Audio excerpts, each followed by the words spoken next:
Alright, here's the next thing I was going to shoot a video on. This is my newest knife project, using a deer antler for the handle. If you haven't seen my other video, this is the last knife I made. This is actually the first knife I made. And I used just a piece of an old industrial hacksaw blade. You see I have the saw piece still on it. And just some old pieces of luan for the handle. So it's real simple. I didn't really get really good finish quality on it, but it's got a really sharp blade and it feels really good in my hand. This one is going to have a little bit better look to it. It's got a nice curve to the antler there. I had to grind the saw teeth off the back here because while it was stored, something hit the back of the blade and knocked a chip out of the teeth in a couple of different places. So I ground all the teeth off. Let's see if you can see this here. I went ahead and ground just some jimping all the way down the back of the blade there. I did the same thing on the belly of the blade just for decoration. On the back of it, where the thumb rests, it kind of gives me a little bit of a grip there. I haven't quite finished this yet. I'm still grinding the bevels down.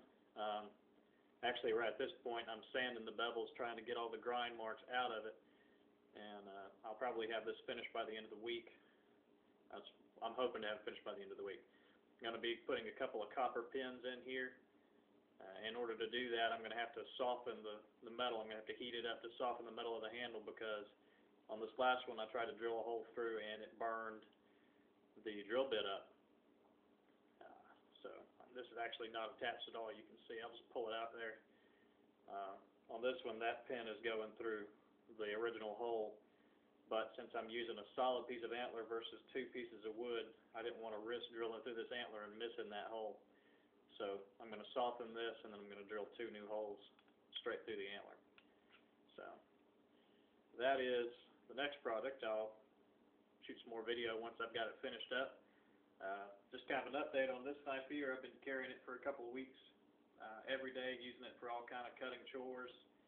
The edge is still very, very, very sharp. I haven't run across anything yet that it hasn't cut through with the greatest of ease. And the saw, I've used it a couple of times. It's really good for some small notching tests and stuff like that. So those are my two knives, the first knife and the second knife. The second knife is going to hopefully end up being a lot better, because this one is a present for my little brother for Christmas. So thank you all for watching my video, and I'll talk to you all later.